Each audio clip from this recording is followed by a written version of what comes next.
વલસાડના પ્રસિદ્ધ તિથલ દરિયા કિનારે અધિક માસની સોમવતી અમાસના પાવન અવસરે વહેલી સવારથી જ શ્રદ્ધાળુઓને ભારે ભીડ જોવા મળી। દક્ષિણ ગુજરાત સહિત રાજ્યના વિવિધ વિસ્તારોમાંથી મોટી સંખ્યામાં ભક્તો અહીં પહોંચ્યા હતા।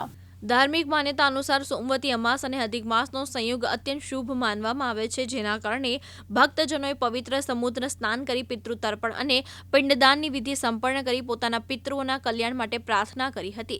આ પ્રસંગે બ્રાહ્મણો તથા જરૂરિયાતમંદ લોકોને અન્નદાન, વસ્ત્રદાન અને દક્ષિણાનું વિતરણ પણ કરવામાં આવ્યું હતું। સમગ્ર તિથલ દરિયા કિનારો ભક્તિમય વાતાવરણથી ગુંજી ઉઠ્યો હતો। શ્રદ્ધાળુઓએ શ્રદ્ધા અને આસ્થાભેર ધાર્મિક વિધિઓ પૂર્ણ કરી સોમવતી અમાસના પવિત્ર દિનને ધન્ય બનાવ્યો હતો।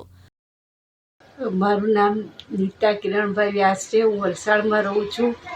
આજે પુરુષોત્તમ મહિનાનો અધિક મહિનાનો છેલ્લો દિવસ છે અને સોમવતી અમાસ છે।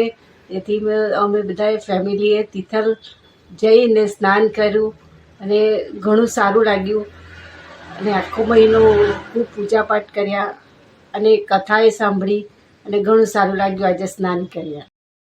મુકેશ પટેલ, દિવ્યાંગ ન્યૂઝ, વલસાડ।